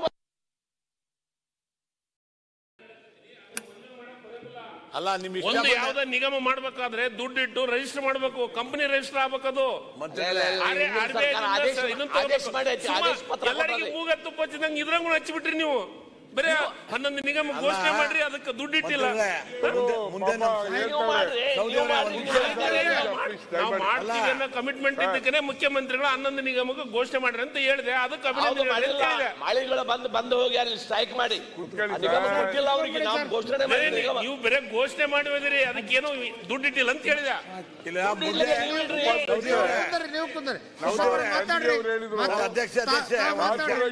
ಕೃಷ್ಣಪ್ಪ ಯಾವ ಅನುಮತಿ ತಗೊಂಡಿದೆ? That is the discretion of the government. ಸರ್ಕಾರ ನಿಗಮ ಮಾಡಿ ಮುಂದೆ ಗ್ಯಾರಂಟಿನ ಯಾರಿಗೆ ಕೇಳಿ ಮಾಡಿದ್ರಿ? ಯಾವ ರೈತ ಬಂದು ನಿಮ್ಗೆ ಅರ್ಜಿ ಹಾಕಿದ್ದ? ಯಾವ ಜನ ಬಂದು ನಿಮ್ಗೆ ಕೇಳಿದ್ರು ನಮ್ಗೆ 2000 ಕೊಟ್ಟಿದ್ದ? It is the government policy they have taken. We are not going to object, but problems is ಅವ್ರು ಮಾಡಿದ್ದು ನಾವು ಮಾಡಿದ್ದೆ ಅಂತದ್ದು ಅರ್ಥವಿಲ್ಲ. What is the reality? We have to go. ಅದರಲ್ಲಿ ತಂಡಿಗೆ ಅವ್ರಿಗೆ ಹೇಳ್ತೀನಿ, 52,000 ಕೋಟಿನ ಯಾರಿಗೆ ಹೇಳಿ ಅನೌನ್ಸ್ ಮಾಡಿದ್ರಿ ಸ್ವಾಮಿ? ನಿಮ್ಮ ಪಾರ್ಟಿ ಡಿಸಿಷನ್. ಇವತ್ತು 58 ಕೋಟಿ ಬಡ್ಜೆಟ್ನ ಮನ್ನಾ ಮಾಡಿದ್ದೀರಾ, ನಾವೇನು ವಿರೋಧಿಸೋದಿಲ್ಲ, will welcome. But subject to condition equally development ಬಗ್ಗೆ ಗಮನ ಹರಿಸಬೇಕು. ಡೆವಲಪ್ಮೆಂಟ್ ಅನ್ನು ಬಿಗ್ ಜೀರೋ ಮಾಡ್ಕೊಂಡು 25 ಪೈಸಾ ಡೆವಲಪ್ಮೆಂಟ್, 75 ಪೈಸಾ ನೀವು ಗ್ಯಾರಂಟಿ ಕೊಟ್ರೆ ಈ ರಾಜ್ಯದ ಪರಿಸ್ಥಿತಿ ನಾವೇನಾಗಬೇಕು ಸ್ವಾಮಿ? ಇರ್ಲಿ. ಹಾಗಾಗಿ ಇವತ್ತು SC ST 11,340 ಕೋಟಿ ತಗೊಂಡ್ರಲ್ಲ, ಯಾಕೆ ತಗೊಂಡ್ರಿ ನೀವು? ನಾವು ಹೇಳ್ತೀವಿ ಹೈಂದಾಪನ, ನಾವು ಹಿಂದುಳಿದ ವರ್ಗದವರು ಎಲ್ಲವನ್ನೂ ಮಾತಾಡ್ತೀವಿ ಭಾಷಣದಲ್ಲಿ. What about this budget speech? ಏನಾಗಿದೆ? 11,340 ಕೋಟಿ ಯಾಕೆ ಡೈವರ್ಟ್ ಮಾಡಿದಿರಿ? So you are not in favour of SC ST and minority. ಈ ಗೌರ್ಮೆಂಟ್ ಇಲ್ಲ, ಸುಮ್ಮನೆ ಬರೀ ಭಾಷಣಕ್ಕೆ ಸೀಮಿತ ಆಗಿದೆ ಹೊರತು ನಾಟ್ ಇನ್ ಪ್ರಾಕ್ಟಿಕಲ್ ಏನೂ ಆಗಿಲ್ಲ. ಹಾಗಾಗಿ ತಂಡಿಯವ್ರು ಬಹುಶಃ ಇನ್ನು ಅರ್ಥ ಮಾಡ್ಕೊತಾರೆ ಈ ಸಂದರ್ಭದಲ್ಲಿ. ಹೇಳ್ತಾ ಸರ್ಕಾರದ್ದು ಅಕ್ಕಿ ನಮ್ಮ ಬಿಜೆಪಿ ಅವ್ರು ಯಾಕೋ ಸಪ್ಪಗಾಗ್ಯವ್ರೆ. ಕೇಂದ್ರ ಸರ್ಕಾರ ಅಕ್ಕಿ ಕೊಡ್ತಾರೆ, ಬೊಬ್ಬೆ ಅವ್ರು ಹೊಡಿತಾರೆ. ಹೀಗಾಗಿ ನಮ್ಮವ್ರು ಈ ಬಿಜೆಪಿ ಏನಾಗಿದೆ ಗೊತ್ತಿಲ್ಲ. ಹಾಗಾಗಿ 174 ರೂಪಾಯಿ ಕೊಡ್ತಾರೆ, 34 ರೂಪಾಯಿ 1 kgಗೆ. ಅಲ್ಲ ಉಪಾಧ್ಯಕ್ಷರೇ, ಹೌದು ಗೊತ್ತಿದೆ. ಆದ್ರೆ ಅತ್ಯಂತ ಲಿಕ್ಕರ್ ರೇಟ್ ಜಾಸ್ತಿ ಆಗಿದ್ದು ನಮ್ಮ ಸಿದ್ದರಾಮಯ್ಯ ಕಾಲದಲ್ಲಿ. ಕಳೆದ ಬಾರಿ ಈ ಬಾರಿ 50 ರೂಪಾಯಿ ಇದ್ದಿದ್ದು ಇವತ್ತು 220 ರೂಪಾಯಿ ಆಗಿದೆ. ಬೇಡ ಬಿಡಿ ಅವರು ದಯಮಾಡಿ ಆಫೀಸಲ್ಲಿ ಓಸಿ 220 ಆಗಿದೆ. ಅಲ್ಲ ದುಬಾರಿ ಆದ್ರೆ ನಿಮ್ಗೇನ ತೊಂದರೆ ಆಗಿದೆಯಾ? ನಿಮ್ಗೇನ ತೊಂದರೆ ಆಗಿದೆಯಾ ದುಬಾರಿಯಾಗಿ? ನನಗೆ ತೊಂದರೆ ಆಗಲ್ರಿ, ನಾವೆಲ್ಲ ಕುಡಿತೀವಿ. ನೀವು ಕುಡಿತೀರ ಕೂಲಿ ಮಾಡೋ ಜನ ಮಾತಾಡ್ತಾ ಇರೋದಕ್ಕೆ ನಿಮ್ಗೇನ ತೊಂದರೆ ಆಯ್ತಾ ಅಂತ ಕೇಳಿದ್ರೆ ಮನೆ ಟಾಯ್ಲೆಟ್ ಕ್ಲೀನ್ ನೀನ್ ಮಾಡಕ್ಕಿಲ್ಲ. ನಮ್ಮ ಇವ್ರು ಉಪಾಧ್ಯಕ್ಷರು ಮಾತಾಡಿದ್ರು, ಪಾಪ ಅವೇ ಬಂದು ಪಾಪ ಮಾಡ್ಬೇಕಾ ಕೆಲಸವ ತಿಳಿತಾ. ಅದರಿಂದ ಅದನ್ನು ಯೋಚನೆ ಮಾಡ್ಬೇಕಲ್ಲ. ನಾವೊಬ್ಬರೇ ಅಲ್ಲ, ಎಲ್ಲರೂ ಯೋಚನೆ ಮಾಡ್ಬೇಕು. ನಮ್ಮನ್ನ ಅವ್ರು ಓಟ್ ಹಾಕಿಲ್ವ? ನಮ್ಗೆ ಅವರು ಓಟ್ ಹಾಕಿರ್ಕಂಡ್ರಿ, ಎಲ್ಲಾ ವರ್ಗದ ಓಟ್ ಹಾಕಿದ್ದಾರೆ. ಬಗ್ಗೆ ನಾವು ಚಿಂತೆ ಮಾಡ್ಬೇಕಲ್ಲ. ಆ ಬಡವರು ನಿಮ್ಗೇನೆ ನಮಗೆ ಓಟ್ ಜಾಸ್ತಿ ಹಾಕಿದಕ್ಕೆ ಸರ್ಕಾರ ರಾಮ ಕೇಳು, ಇಲ್ಲಿ ಯಾರ್ದೋ ತಲೆ ಹೊಡೆದ್ಬಿಟ್ಟು ಇನ್ನೊಬ್ರಿಗೆ ಕೊಡೋದು ಅರ್ಥವಿಲ್ಲ. 50 ರೂಪಾಯಿ 220 ಮಾಡಿದ್ರೆ ಸಂಬಂಧ ಇಲ್ಲ. ಅದು ರೇಟ್ ಜಾಸ್ತಿ ಆದ್ರೇನು ರೇಟ್ ಕಮ್ಮಿ ಅವ್ರು ಮಾತಾಡಿದ್ ಸರಿ ಇದೆ. ಆ ರೇಟ್ಗೆ ನಿನಗೆ ಸಂಬಂಧ ಇಲ್ಲ. ನೀನ್ ಯಾಕೆ ಕೇಳ್ತೀರ ಅದನ್ನ? ಮತ್ತೆ ನೀ ಅದ್ರ ಬಗ್ಗೆ ಚಿಂತನೆ ಮಾಡಲ್ಲ. ನಿನಗೆ ಹಾಕ್ಬೇಕು, ನೀನ್ ಮಾಡ್ಬೇಕಲ್ಲ ಮರ. ನಾ ಮಾಡಕತ್ತೀನಿ ಈಗ. ಅವ್ರಿಗೆ ಮಾತಾಡಿದ್ರು ಮಂಡನೆ ಮಾಡಿ 55% ಎಕ್ಸೈಸ್ ಟ್ಯಾಕ್ಸ್ ಬಡವರಿಂದ ವಸೂಲಾಕತ್ತೆ. ಮತ್ತೆ ನೀವು ಹೆಚ್ಚಿಗೆ ಮಾಡೋದ್ರಿಂದ ಯಾಕೆ ತೊಂದರೆ ಆಕತಿ? ಇಲ್ಲ, ನಾನು ಹೇಳಕತ್ತಿದ್ದು ದೊಡ್ಡನಗೌಡರಿಗೆ ಭಾರ ಆಗಲ್ಲ ಅಂತ ಹೇಳಿದೆ ನಾನು. ಅವ್ರು ಮತದಾರರಿ ಬಡವರು ಅಲ್ಲ, ಅವ್ರು ಕೇಳಿದ್ರೆ ನಿಮಗ್ ಭಾರ. ನೀನು ಚಿಂತೆ ಮಾಡ್ಬೇಕು, ಪಾಪ ನೀವು ಮಂತ್ರಿಯಾಗಿ ಮಾತಾಡಕ್ ಬರಲ್ಲ ಅಂತ ನಾನು ಹೇಳಕತ್ತೀನಿ ಅಷ್ಟ. ಇಲ್ಲ, ನಿನಗ್ ಭಾರ ಆಗೈತೇನೋ ಹೇಳ್ರಿ ಅಂತ ಹೇಳಿದೆ ನಾನು ದೊಡ್ಡನಗೌಡರಿಗೆ. ಮಾತಾಡ್ರಿ. ಈಗ ಏನ್ ಹೇಳ್ತಾ ಇದ್ದಾರೆ, ಸಾಮಾಜಿಕ ಕಳಕಳಿಯನ್ನು ಬೇಕಾಗ್ತದೆ. ಎಲ್ಲ ವರ್ಗದವರು ಸಮಾನವನ್ನು ನೋಡ್ಬೇಕು. 50 ರೂಪಾಯಿ 220 ರೂಪಾಯಿ ಮಾಡಿ ನೀವು 34 ರೂಪಾಯಿ ಅಕ್ಕಿ ಕೊಟ್ರೆ ಏನ್ ಸಾಧನೆ? What is an achievements? ಒಬ್ಬನ ತಲೆ ಹೊಡೆದು ಇನ್ನೊಬ್ಬರು ಸಾಕಾದ್ರೆ ಅರ್ಥವಿಲ್ಲ. ಅವನು ಬದುಕಬೇಕು, ನಿಮ್ಗೆ ತಾಕಾದ್ರೆ ಇವನು ಬಗ್ಸಿ. ಯಾರೊಬ್ಬರು ತಲೆ ಹೊಡೆದು ಬಗ್ಸಕ್ ಹೋಗ್ಬೇಡಿ. ಇದು ಒಳ್ಳೆ ಸ್ಕೀಮ್ ಅಲ್ಲ ಅಂತ ನನ್ನ ಸಲಹೆ. ಅಧ್ಯಕ್ಷೆ, ಈ ಪಂಚಾಯತ್ ರಾಜ್ಯದಲ್ಲಿ ಏನಾಗಿದೆ, NREG ತಾವೆಲ್ಲ ಪಾಪ ತಮ್ಮದೇ ಭಾಗದ ಜಿಲ್ಲೆ, ನಾನು ಪೇಪರ್ ಓದ್ತೀನಿ. ಏನಿವತ್ತು ಬಾಗಲಕೋಟೆ ಜಿಲ್ಲೆಯಲ್ಲಿ ಲಿಂಗಾಪುರದಲ್ಲಿ ನಮ್ಮಲ್ಲಿ ಕೊಡ್ತಕ್ಕಂಥದ್ದು NREG ಬರೀ 316 ರೂಪಾಯಿ, ಬರೀ 316 ರೂಪಾಯಿ. ಅದೇ ಮಂಗಳೂರಿಗೆ ಹೋದ್ರೆ 800 ರೂಪಾಯಿ ಕೊಡ್ತಾರೆ ಕೂಲಿಯ. ಏನಪ್ಪ ಕಾಮತ್, 800 ರೂಪಾಯಿ ಕೂಲಿ. ಹಾಗೆ ನೀವು ಎಲ್ಲರೂ ಸಹ ಅನೇಕ ಜನ ಮಹಾರಾಷ್ಟ್ರ ಕಡೆ ಹೋಗ್ತಾ ಇದ್ದಾರೆ, 800,000 ಕೂಲಿ. ಇದು ಇಂಪ್ಯಾಕ್ಟ್ ಅನ್ನ ಓದ್ಬೇಕು. ಗೋವಾಕ್ಕೆ ಹೋಗ್ತಾ ಇದ್ದಾರೆ, ದಯಮಾಡಿ ಅರ್ಥ ಮಾಡ್ಕೊಳ್ಳಿ. ಅಲ್ಲಿ 800,000 ರೂಪಾಯಿ ಕೂಲಿ ಸಿಗ್ತದೆ, ಇಲ್ಲಿ ಬರೀ 316. ಹಾಗಾಗಿ ಎಲ್ಲರೂ ಅದೆಂತದ ಟಮ್ ಮಾಡ್ಕೊಂಡು ಎಲ್ಲ ಹೋಯ್ತಾರೆ ಊರೇ. ಇಲ್ಲಿ ಒಂದು ಆರ್ಟಿಕಲ್ ಬಂದಿದೆ, ಬರಕ್ಕೆ ಗ್ರಾಮಗಳೇ ನಿರ್ಜನ ಅಂತ. 1000 ಕುಟುಂಬ ಇದ್ರೆ 800 ಕುಟುಂಬ ಗುಳೆ ಹೋಗಿದ್ದಾರೆ. ಇದು ದಯಮಾಡಿ ಅರ್ಥ ಮಾಡ್ಕೋಬೇಕು. ವಯಸ್ಸಾದ ವೃದ್ಧರು ಅಲ್ಲಿ ಜಗಲಿ ಮೇಲೆ ಕೂತ್ಕೊಂಡು ಚರ್ಚೆ ಮಾಡ್ತಾರೆ, ನನ್ನ ಮಗ ಅಲ್ಲಿ ಹೋಗ್ಯವ್ರಿ, ನನ್ನ ಸೊಸೆ ಇಲ್ಲಿ ಹೋಗ್ಯವ್ರಿ ಕೂಲಿ ಮಾಡಕ್ಕೆ ಅಂತ ಪರಿಸ್ಥಿತಿ ಇವತ್ತು ನಿರ್ಮಾಣ ಆಗಿದೆ ಈ ರಾಜ್ಯದಲ್ಲಿ. ದೆನ್ ತಾವೇನ್ ಹೇಳ್ತೀರ, ನಾವು ಡೆವಲಪ್ಮೆಂಟ್ ಮಾಡ್ತೇವೆ. ನಮ್ಮ ಸಿದ್ದರಾಮಯ್ಯ ಟೌಲಿಗೆ ಎಷ್ಟು ಹೇಳ್ತಾರೆ, ನಾವು ಡೆವಲಪ್ಮೆಂಟ್ ಮಾಡ್ತೀವಿ ಅಂತ, ಬರ ಪರಿಹಾರ ಮಾಡ್ತೀವಿ, ಬರ ಮಾಡ್ತೀವಿ. ಏನು ಬರಲ್ಲ ನೀವು ಮೇಂಟೈನ್ ಮಾಡ್ತೀರಿ? ಎಲ್ಲ ಗುರೆ ಹೋದ್ರೆ ಈರಪ್ಪ ಕುತ್ಕೊಳ್ಳ ಅವ್ರು ಹೇಳ್ತಾರೆ, ನೀನ್ಯಾಕೆ ತಲೆ ಕೆಡ್ಸಿದ್ಯಾ? ಅಶೋಕ್ ಪ್ಲೀಸ್ ತಿಳೋಣ. ಇವತ್ತು ಗುಳೆ ಹೋಗೋದು ಇದ್ರ ಇಂಪ್ಯಾಕ್ಟ್ ದಯಮಾಡಿ ಅರ್ಥ ಮಾಡ್ಕೋಬೇಕು ಅಧ್ಯಕ್ಷ. ಒಂದ್ ಕಡೆ ಕೂಲಿ ಇರ್ಬೋದು, ಇಲ್ಲ ಅಂತ ಹೇಳಲ್ಲ. ಅವ್ರ ಮಕ್ಕಳ ಭವಿಷ್ಯ ಏನಾಗಬೇಕು? ಮಕ್ಕಳು ಬಿಟ್ಟೋಯ್ತಾರೆ ಊರಲ್ಲಿ, ಮಕ್ಕಳು ಹೆಂಡತಿ ಎಲ್ಲ ಕರ್ಕೊಂಡು ಗುಳೆ ಹೋಗ್ತಾರೆ. ಅವ್ರ ಎಜುಕೇಶನ್ ಓದೋದ್ ಬೇಡವಾ? ಆ ಮಕ್ಕಳು ವಿದ್ಯಾವಂತ ಆಗೋದು ಬೇಡವಾ? ಅವ್ರ ತಾತ ಕೂಲಿ ಮಾಡಬೇಕು, ಅವರಪ್ಪ ಕೂಲಿ ಮಾಡಬೇಕು, ಮಗನೂ ಮಾಡಬೇಕು, ಮೊಮ್ಮಗಳು ಕೂಲಿ ಮಾಡಬೇಕು ಅಂತೇನು ಮರಣ ಶಾಸನ ಮಾಡ್ತಿದ್ದಾರೆ ಸರ್ಕಾರ. ದಯಮಾಡಿ ಮೈ ರಿಕ್ವೆಸ್ಟ್ ಸರ್ಕಾರಕ್ಕೆ ಒಂದು ವಿನಂತಿ ಏನಂದ್ರೆ, 316 ರೂಪಾಯಿ ತೆಗೆದು 500 ರೂಪಾಯಿ ಮಾಡಿ. ಕೇಂದ್ರ ಸರ್ಕಾರ 52,000 ಕೊಡ್ತೀರಲ್ಲ ನೀವು ಗ್ಯಾರಂಟಿಯ, ಅದ್ರಲ್ಲಿ 2,000 ಕಟ್ ಮಾಡಿ ಆ ಬಡವರಿಗೆ ಕೊಡಿ.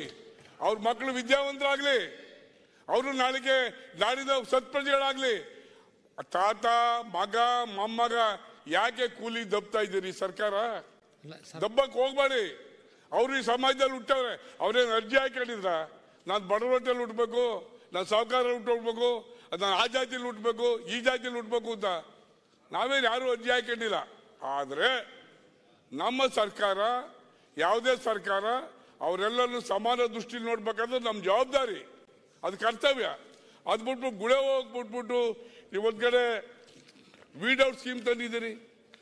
ಸರ್, ನಾನು ವೀರಪ್ಪ ಮೊಯ್ಲಿ ಈ ಸಂದರ್ಭದಲ್ಲಿ ನೆನೆಸ್ತೀನಿ. ನಾನು when you was the chief minister of Karnataka, weed out scheme ಅನ್ನು ತಂದರು. ಯಾರು ಸಹ ಮಕ್ಕಳು ವಿದ್ಯಾವಂತರಾಗಬೇಕು, ಯಾರು ಹೊರಗಡೆ ಉಳಿಬಾರ್ದು ಅಂತೇಳಿ ಆ ಸ್ಕೀಮ್ ಇವತ್ತು ಏನಾಗಿದೆ, ಇದೇ ಜಾರಿನಲ್ಲಿ ಕಾರ್ಯಗತ ಆಗಲ್ಲ.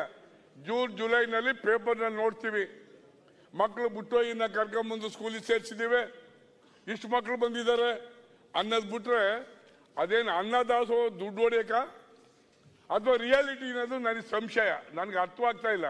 ಹಾಗಾಗಿ ಅದು ರಿಯಾಲಿಟಿ ಬಗ್ಗೆ ನಾವು ಚಿಂತನೆ ಮಾಡೋದಾದ್ರೆ ಇದನ್ನ 300 ರೂಪಾಯಿ 500 ರೂಪಾಯಿ ಮಾಡಬೇಕು ಅಧ್ಯಕ್ಷರೇ.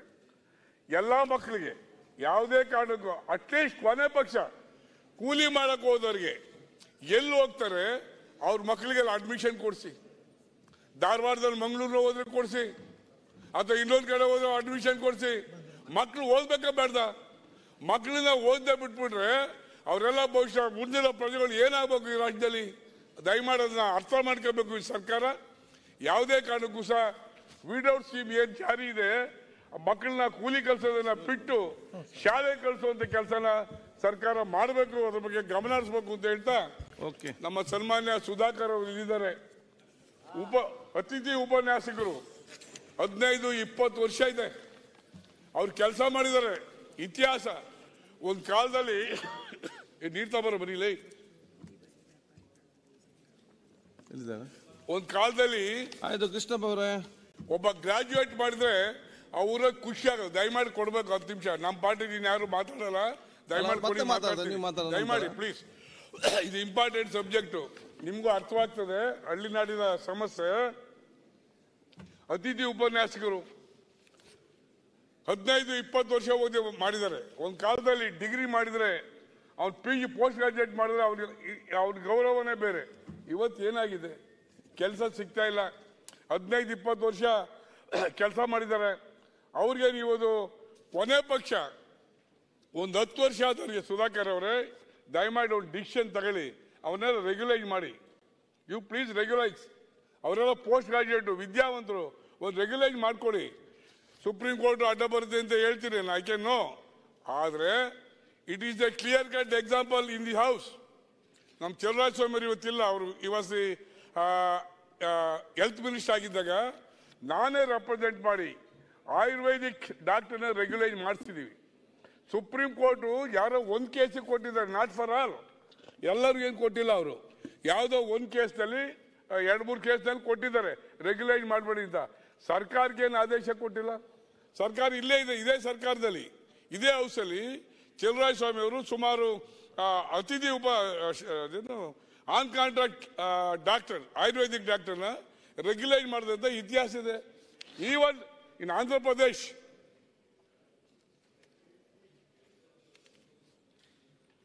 ಇದು ಹಿಂದೆ ನಾಯ್ಡು ಅವರು ಮುಖ್ಯಮಂತ್ರಿ ಆಗಿದ್ದಾಗ ಆಂಧ್ರ ಪ್ರದೇಶ ಒಂದು ಡಿಸಿಷನ್ ತಗೊಂಡ್ರು. 5 ವರ್ಷ ಆನ್ ಕಾಂಟ್ರಾಕ್ಟ್, 10 ವರ್ಷ ಆನ್ ಕಾಂಟ್ರಾಕ್ಟ್ ಮಾಡಿದವ್ರಿಗೆ ಎಲ್ಲ ರೆಗ್ಯುಲೈಸ್ ಮಾಡಿದ್ದಾರೆ. ಇದು ಇತಿಹಾಸ. ದಯಮಾಡಿ ಮಾಡಿ.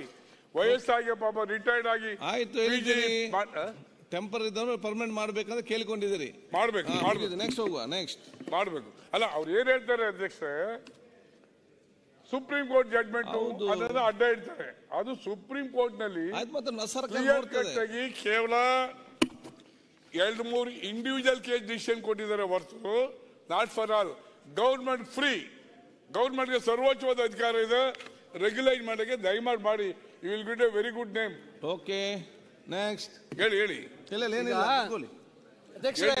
ಹೇಳಿ ಸರ್. ಸನ್ಮಾನ್ಯ ಸದಸ್ಯರು ಕೃಷ್ಣಪ್ಪನವರು ಪಾಪ ಬಹಳ ಕಳಕಳಿಯಿಂದ ಅತಿಥಿ ಉಪನ್ಯಾಸಕರ ಬಗ್ಗೆ ಹೇಳಿದ್ದಾರೆ. ಸರ್ಕಾರಕ್ಕೂ ಕೂಡ ಅವ್ರ ಬಗ್ಗೆ ಬಹಳಷ್ಟು ಕಳಕಳಿ ಇದೆ. ಸುಪ್ರೀಂ ಕೋರ್ಟ್ನ ಉಮಾದೇವಿ ಪ್ರಕರಣ ಬಂದ ನಂತರ ಇದು ಯಾವುದಕ್ಕೂ ಅವಕಾಶ ಇಲ್ಲ. ಅವ್ರು ಹೇಳಿರ್ತಕ್ಕಂಥದ್ದು ಡಾಕ್ಟರ್ಸ್, ಕಾಂಟ್ರಾಕ್ಟ್ ಡಾಕ್ಟರ್ಸ್ ಬಗ್ಗೆ ಮತ್ತು ಬೇರೆ ಬೇರೆ ವಿಚಾರ ನಮ್ಮ ಗಮನದಲ್ಲಿದೆ.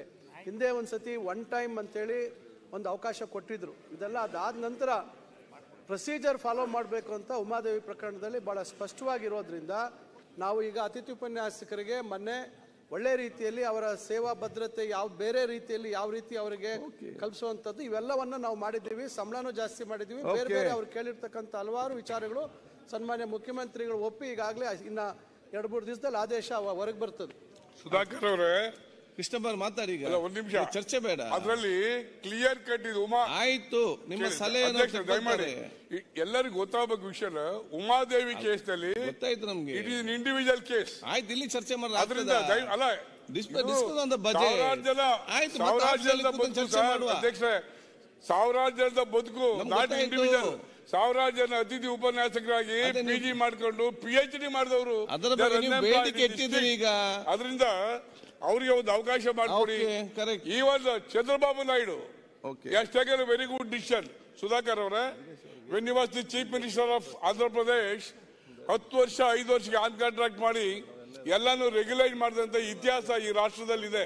ದಯಮಾಡಿ ಅದನ್ನ ಗಮನ ಹರಿಸಬೇಕು ಅನ್ನೋದು ನನ್ನ ಅನಿಸಿಕೆ.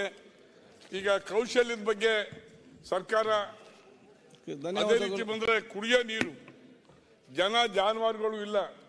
ಇದು ಅವೈಜ್ಞಾನಿಕವಾದ ಚಿಂತನೆಯನ್ನ ಮಾಡಬಾರ್ದು. ನೀವು ಕಡಿಮೆನ ಮಾಡಿ, ನೀವು ಹೊಟ್ಟೆ ತುಂಬ ಊಟ ಹಾಕಿ. 900 ಅಡಿ ಇರೋದಕ್ಕೆ ರೆಡ್ಡಿ ಅವರೇ, ನೀವು ಡ್ರಿಲ್ ಮಾಡಿ ರೀಬೋರ್ ಮಾಡಿ ಅಂದ್ರೆ ಎಲ್ಲಿ ಸಿಗ್ತದೆ ನೀರು? ಈಗಲೇ 900-1000 ಅಡಿ ಕ್ರಾಸ್ ಆಗಿದೆ, ನೀರು ಸಿಗ್ತಾ ಇಲ್ಲ. ಮತ್ತೆ ಅದಕ್ಕೆ ರೀಬೋರ್ ಮಾಡಿ ಅಂದ್ರೆ ಇದೇನು ಅರ್ಥ? ಇದೇ ಅರ್ಥವಿದೆಯಾ? 300, 350, 400 ಅಡಿ ಒಳಗೆ ಮಾತ್ರ ಬೋರ್ ಕೊಡ್ರೆ ಕುಡಿಲಿಕ್ಕೆ ಯೋಗ್ಯ. ಬಿಹೈಂಡ್ ದಟ್ ಅದೇನು ಯೋಗ್ಯ ಅಲ್ಲ. ದಯಮಾಡಿ ತಾವು ಚಿಂತನೆ ಮಾಡಿ ಅದಕ್ಕೆ ಕೊಡಬೇಕು. ಕುಡಿಯೋ ನೀರಿಗೆ ಹೆಚ್ಚು ಆದ್ಯತೆ ಕೊಡಬೇಕು. ಇದೇ ಹೌಸಲ್ಲಿ ಸನ್ಮಾನ್ಯ ಯಡಿಯೂರಪ್ಪನವರು ಮುಖ್ಯಮಂತ್ರಿ ಆಗಿದ್ದಾಗ ನಾವೆಲ್ಲ ಟಾಸ್ಕ್ ಫೋರ್ಸ್ ಏನು ತಾವು ಇದ್ರಿ. ಅವಾಗ ಏನು ಹೇಳಿದ್ರು? 1 ಕೋಟಿ ರೂಪಾಯಿ ಇಮೇಡ್ ಅಲಾಟ್ ಮಾಡಿದ್ರು. ಬೋರ್ ಕೊರ್ಸಿ, ನೀರು ಕೊರ್ಸಿ, ಟ್ಯಾಂಕರ್ ಓಡಿಸಿ ಎಲ್ಲವನ್ನೂ ಫ್ರೀ ಕೊಟ್ರಿ. ಈಗೇನಾಗಿದೆ ಜಡ್ಜ್ ಸಾಹೇಬ್ರೆ? ರೀಬೋರ್ ಮಾಡಿ. ಎಲ್ಲಿ ಮಾಡ್ಬೋದು ರೀಬೋರ್? ನಾವು ನನ್ನ ಸನ್ಮಾನ್ಯ ಉಪಮುಖ್ಯಮಂತ್ರಿ ಅನೌನ್ಸ್ ಮಾಡಿದ್ರು, ಟೌನ್ಗೆ ಸಿಟಿಗೆಲ್ಲ 10 ಕೋಟಿ ಕೊಟ್ಟಿಯಿಂದ ನಾನು ಸ್ವಾಗತಿಸ್ತೇನೆ. Why not? ಹಳ್ಳಿ ಜನಕ್ಕೆ, ಹಳ್ಳಿ MLAಗಳಿಗೆ ಬೇಡವಾ? ಜನಕ್ಕೆ ಹೋದ್ರೆ ಏನು ಹೇಳ್ಬೇಕು ನಾವು? ನೀರು ಕೊಡೋಕೆ ಹಳ್ಳಿಗೆ ಹೋಗಿ ಅಲ್ರಿ, ಬಕೆಟ್ನಲ್ಲಿ ನೀರು ತರ್ತಾರೆ, ಕುಡಿಯೋಕೆ ನೀರಿಲ್ಲ.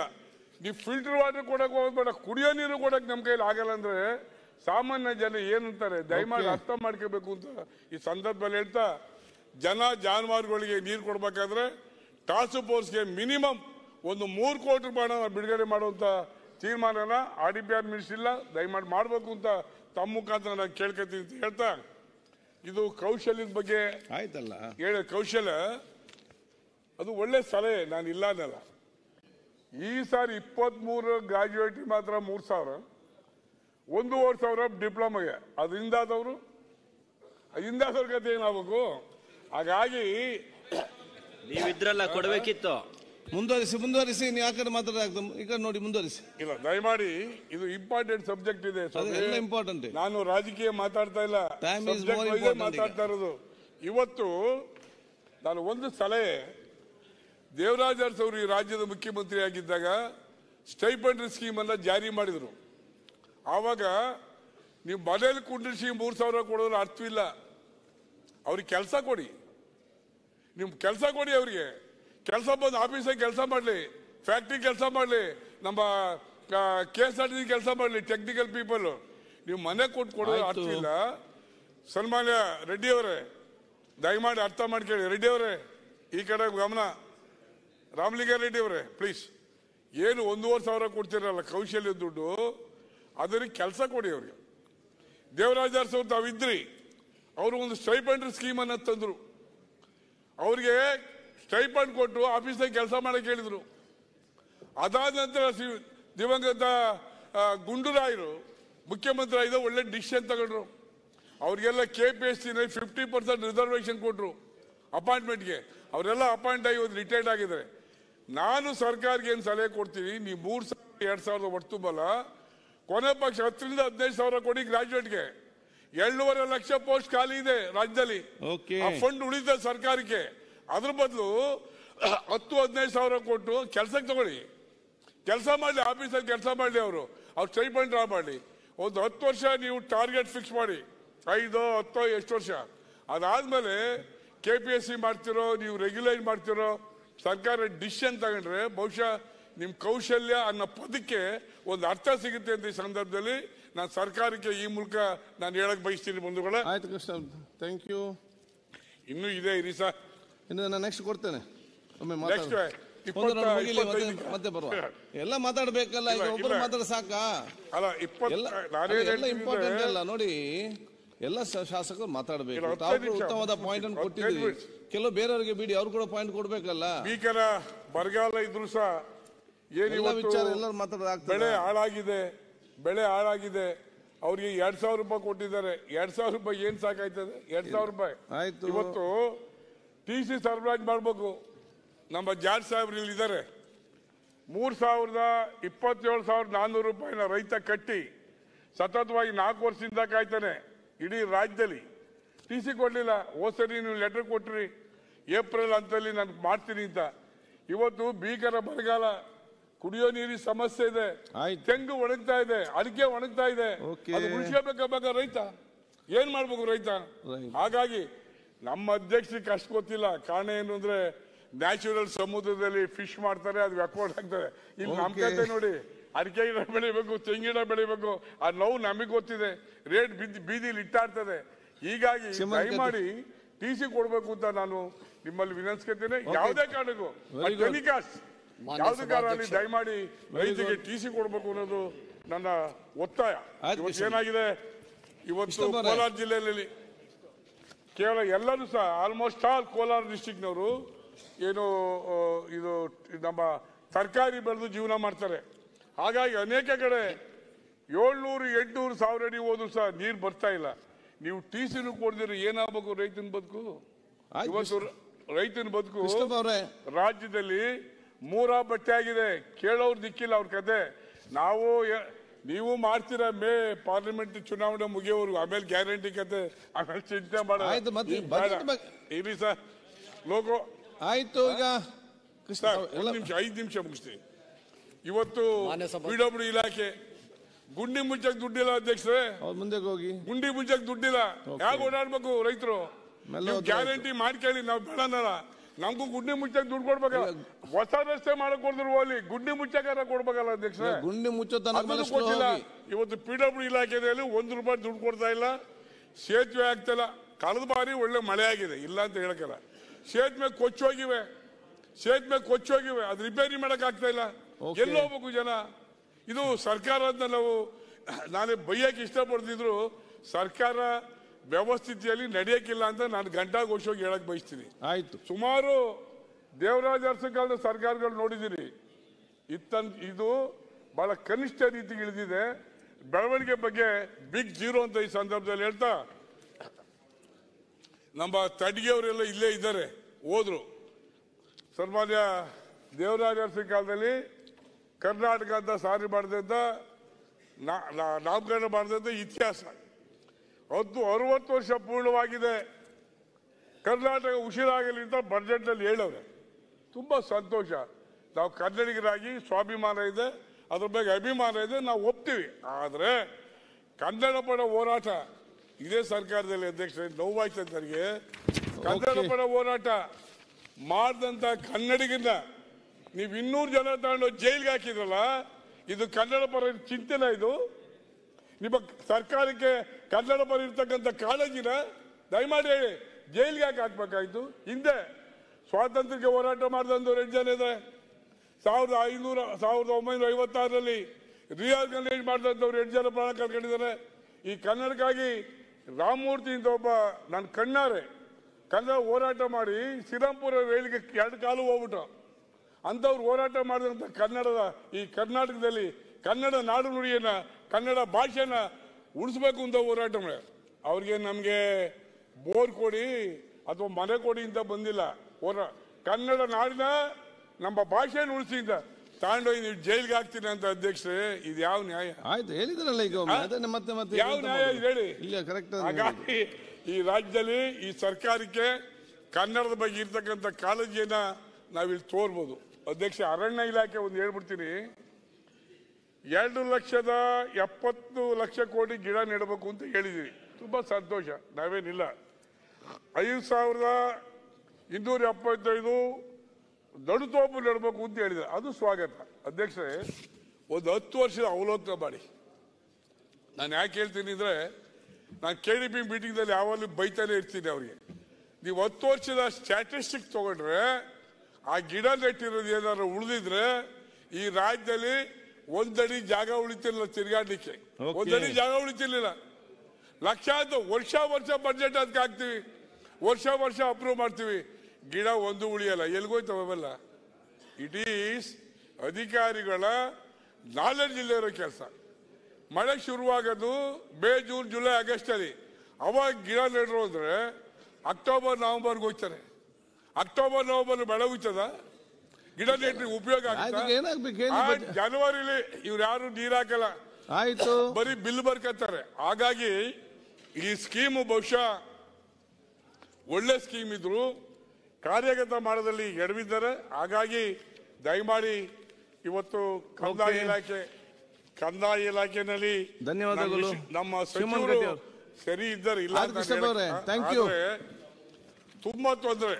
ಏನಪ್ಪಾ ಅಂದ್ರೆ ಮಂಜೂರು ಮಾಡಿ, ಜಮೀನು ಮಂಜೂರು ಮಾಡಿ 4 ವರ್ಷ ಕಳೆದ್ರು ಸಹ ಏನ್ ಮಾಡ್ಬೇಕು ನಾವು? ಸ್ವಲ್ಪ ಅವ್ರಿಗೆ ಬಿಡಿ, ದಯಮಾಡಿ ಫೋರಂ ಫಾರ್ ಅಸ್. ನಾನೆಲ್ಲ ಫುಟ್ಬಾಲ್ ನಲ್ಲಿ ಮಾತಾಡ್ಲಾ? ಕರೆಕ್ಟ್. ದಯಮಾಡಿ ನೋಡಿ, ಇವತ್ತು talking about the politics. I am discussing only on the subject of budget. ನಮ್ಗೆಲ್ಲ ನೀವು ಮಾತಾಡೋ ವಿಚಾರ ಎಲ್ಲ ಕೂಡ ಗೌರವ ಇದೆ, ಬೇಕಾದಷ್ಟು ಟೈಮ್ ಕೊಟ್ಟಿದೆ. ಕೆಲವು ಸಬ್ಜೆಕ್ಟ್ ಕೆಲವರಿಗೆ ಮಾತಾಡ್ಲಿಕ್ಕೆ ಅವಕಾಶ ಕೊಡಿ. ಇವತ್ತು ಸಂಜೆ ಒಳಗಡೆ ಮಾತಾಡಿ ಮುಗಿಸಬೇಕು. ಹಾಗಾದ್ರೆ ಅವ್ರು ಮಾತಾಡದೆ ಬೇಡವಾ? ಬೇಜಾರಾದ್ರೆ I going to finish. Last ಸರ್ಕಾರಿ ನೌಕರರು 7ನೇ ವೇತನ ಆಯೋಗ ಅವು ಬಕಪಕ್ಷಿಗಳ ತರ ಕಾಯ್ತಾವೆ. ನಾನೇನ್ ಹೇಳ್ತೀನಿ ಅಂದ್ರೆ, ನೀವು ಕಮಿಟಿ ಮಾಡ್ಕೊಂಡು ಕೂತ್ಕೊಬರ್ರಿ. ನಾನು ಅದು ಅಧ್ಯಕ್ಷ ಕೆಲಸ 2 ಟರ್ಮ್ ಮಾಡಿದ್ದೀನಿ 10 ವರ್ಷ. ಹಿಂದೆ ಏನಿತ್ತು, ಕೇಂದ್ರ ಸರ್ಕಾರ ಆದರಣೆ DA ಕೊಟ್ಟಾಗ ನಾನು ನೌಕರಿ ಕೊಡಿಸಿದೆ. ಇವತ್ತು ಸಹ ನೀವು ಕಮಿಟಿ ಮಾಡ್ಕೊಂಡು ನಿಮ್ಮ ಹತ್ರ ದುಡ್ಡಿಲ್ಲ, 8 ತಿಂಗಳು ವರ್ಷ ಎಳ್ದಾಡೋದು ಬೇಡಿ. ಮಾರ್ಕೆಟಲ್ಲಿ ಕೇಂದ್ರ ಸರ್ಕಾರಕ್ಕೆ ಒಂದು ರೇಟ್ ಇಲ್ಲ, ರಾಜ್ಯ ಸರ್ಕಾರದ ನೌಕರಿ ರೇಟ್ ಇಲ್ಲ. ಎಲ್ಲರೂ ಒಂದೇ ರೇಟಲ್ಲಿ ಅಫೋರ್ಡ್ ಮಾಡಬೇಕು ಮಾರ್ಕೆಟ್ನಲ್ಲಿ. ಇವತ್ತು 7ನೇ ವೇತನ ಜಾರಿ ಮಾಡಲಿಕ್ಕೆ ನೀವು ಹೇಳಿದಿರಿ, ನಾನು ಚಿಂತನೆ ಮಾಡ್ತೀನಿ. ಚಿಂತನೆ ಮಾಡೋದಲ್ಲ ಅಧ್ಯಕ್ಷರೇ, ಒಂದು ಹೇಳ್ತೀನಿ, ತಪ್ಪು ತಿಳ್ಕೊಬೇಡಿ. ನಾವೆಲ್ಲ ಏನ್ ಸ್ಕೀಮ್ ತರ್ತೀವಿ, ವಿಡೌಟು ಮತ್ತೊಂದು ನಿಮ್ ಗ್ಯಾರಂಟಿ ಜಾರಿ ಮಾಡೋರು ಯಾರು? Ultimately government employees. Government employees ಅಲ್ಲ ನೀವು ಸರಿಯಾಗಿ ನೋಡ್ಕೊಂಡಿದ್ರೆ your administration is going to fail, implement ಆಗೋದಿಲ್ಲ. ಹಾಗಾಗಿ ನಾನೇನು ಹೇಳಕ್ ಬಯಸ್ತೀನಿ, ದಯಮಾಡಿ ನಾಳೆ ಅಥವಾ ನಾಡಿದ್ದು ರಿಪ್ಲೈ ಮಾಡುವಾಗ ದಯಮಾಡಿ 7ನೇ ವೇತನ ಆಯೋಗನ ಕೂಡಲೇ ಜಾರಿ ಮಾಡಬೇಕು. ಇವತ್ತೇನಾಗಿದೆ, ಕೇಂದ್ರ ಸರ್ಕಾರದಿಂದ ಹೆಚ್ಚು ಸಂಬಳ ಕೊಡ್ತಾರೆ, ಪಬ್ಲಿಕ್ ಸೆಕ್ಟರ್ ಹೆಚ್ಚು ಸಂಬಳ ಕೊಡ್ತಾರೆ. ಆದ್ರೂ ಸಹ ಸರ್ಕಾರಿ ನೌಕರಿಗೆ ವೇತನ ಇಲ್ಲದೆ ಇದ್ರೆ ಬಹಳ ಕಷ್ಟ ಆಗ್ತದೆ. ನಮ್ಮ IAS ಅಧಿಕಾರಿಗಳು ಆಪ್ ಮಾಡ್ಕೊತಾರೆ. IPS ನವರು ಕೇಂದ್ರ ಜಾಸ್ತಿ ಕೇಂದ್ರಕ್ಕೆ ಮಾಡ್ತಾರೆ, ರಾಜ್ಯಕ್ಕೆ ಮಾಡ್ತಾರೆ. ಬೇರೆ ಸ್ಟೇಟ್ ಗೌರ್ಮೆಂಟ್ ಎಂಪ್ಲಾಯೀಸ್ಗೆ ಇದನ್ನೇ ಡಿಪೆಂಡ್ ಆಗಬೇಕು. ದಯಮಾಡಿ ನಾನು ಸರ್ಕಾರವನ್ನ ಒತ್ತಾಯ ಮಾಡ್ತೀನಿ. ಇವತ್ತು 7ನೇ ವೇತನ ಆಯೋಗನ ತಮ್ಮ ರಿಪ್ಲೈನಲ್ಲಿ ಅನೌನ್ಸ್ ಮಾಡಬೇಕು ಅಂತ ಹೇಳ್ತಾ, ಈಗ ವಿಶೇಷ 2.5 ಲಕ್ಷ ಹಳ್ಳಿ ಅಧ್ಯಕ್ಷ, ಒಂದು ಲಾಸ್ಟ್ ನಾವು ನಿಮ್ಮಂತ ಒಂದು ವಿನಂತಿ ಇದೆ. ಹಳ್ಳಿಗೆ ಹೋಗಕ್ಕಾಗಲ್ಲ, ಕೆಲಸ ಕೇಳ್ತಾರೆ. ಒಬ್ಬಮ್ಮ ಹಿರೇಡೊಂಕೆಳ್ಳಿಯಿಂದ ಒಂದು ಊರು ಮದಿಗೆ ಹೋಗಿದ್ದೆ. ಆ ಅಮ್ಮ ಹೇಳ್ತಾಳೆ, ನಮ್ಮ ಆಕ್ಚುಲಿ ಪಾಪ ಅವ್ರು ಏನ್ ಹೇಳಿದ್ರು, ಏನ ಈ ರಸ್ತೆಯಲ್ಲ ಬಂದ ಅಂತ. ಹೌದ್ ಕಣಮ್ಮ, ಇದೇ ರಸ್ತೆಯಲ್ಲಿ ಬಂದೆ ಅಂತ ಹೇಳಿದೆ. ಊಟಿ ಮುಚ್ಚಿಲ್ಲ. ಅಣ್ಣ ಹೆಂಗ್ ಬಂದಿದ್ದ, ಕಾರಲ್ಲಿ ಬಂದ್ವಿ. ಅಲ್ಲಿ ಹೇಳಿದ್ರು ಅಧ್ಯಕ್ಷ, ನಿಜವಾಗಿ ನಾಚಿಕೆ ಆಗ್ತದೆ ನಮ್ಗೆಲ್ಲ. ಏನಮ್ಮ ಗ್ಯಾರಂಟಿಗೆ ಸಿದ್ದರಾಮಯ್ಯವ್ರು ದುಡ್ಡು ಕೊಟ್ಟಿದ್ದಾರೆ, ಇದಕ್ಕೆಲ್ಲ ಕಷ್ಟ ಆಗುತ್ತೆ ಅಂತ ಹೇಳಿದ್. ಏನ್ ಹೇಳಿದ್ರು ಗೊತ್ತಾ, ಆ 2,000 ನೀರೇ ತಗೋಣ, ಆಯ್ತು, ದಯಮಾಡಿ ಗುಡ್ಡಿ ಮುಡಿಸಿ ಅಂತ ಹೇಳಿದ್ರು. It is A fact. I am not telling ಲೈ. ಇಂಥ ಪರಿಸ್ಥಿತಿ ಇರುವಾಗ ನೀವು ಓಲಿ ಗ್ಯಾರಂಟಿ ಇಟ್ಕೊಂಡ್ರೆ ಗ್ಯಾರಂಟಿ ಅಳಿಸ್ಲಾಗ್ತವೆ. ಈಗಾಗಲೇ ಹೊಸ ಗ್ಯಾರಂಟಿ ಬರ್ತವೆ ಕೇಂದ್ರದಲ್ಲಿ, ಈ ಅಳಿಸ್ಲಾಗ್ತವೆ. ಪಾರ್ಲಿಮೆಂಟ್ಗೆ ಅವೆಲ್ಲ ರಿಸಲ್ಟ್ ಬರ್ತವೆ. ಈಗಲ್ಲ ಅದ್ರ ಬಗ್ಗೆ ನಾನು ಮಾತಾಡಲ್ಲ. ದಯಮಾಡಿ ನನಗೆ ಅವಕಾಶ ಕೊಟ್ಟಿದ್ದಕ್ಕೆ ತಮಗೆ ಧನ್ಯವಾದ ಅಂತ ಹೇಳಿ ನನ್ನ ಮಾತು ಮುಗಿಸ್ತೀನಿ. ಸುಮಾರು ಒಂದು ಪ್ರಕಟಣೆ ಇದೆ. ದಿನಾಂಕ 22/2/24 ನಡೆಯುತ್ತಿರುವ ಅಧಿವೇಶನಕ್ಕೆ ಆಗಮಿಸಿ ಸಭಾಧ್ಯಕ್ಷರ ಗ್ಯಾಲರಿಯಿಂದ ಸದನ ವೀಕ್ಷಿಸುತ್ತಿರುವಂತಹ ಕರ್ನಾಟಕ ರಾಜ್ಯ ಬೀದಿ ಬದಿ ಮಾರಾಟಗಾರರ ಒಕ್ಕೂಟ CITU ಇದರ ಸದಸ್ಯರು ನಾನು ಹೃತ್ಪೂರ್ವಕ ಅಭಿನಂದನೆ ಸಲ್ಲಿಸ್ತೇನೆ. ನಮ್ಮ ಸಮಾಜದಲ್ಲಿ ಅತ್ಯಂತ ಸ್ವಾಭಿಮಾನ ಮತ್ತು ಕಠಿಣವಾದ ಒಂದು ಕೆಲಸ ಮಾಡಿ ಬದುಕು ಮಾಡಿಕೊಂಡು ಸಮಾಜಕ್ಕೆ ಮತ್ತು ರಾಜ್ಯಕ್ಕೆ ಅವರದ್ದು ಕೊಡುಗೆ ಕೊಡ್ತಿದ್ರೆ ಅದು ಬೀದಿ ಬದಿ ವ್ಯಾಪಾರಸ್ಥರ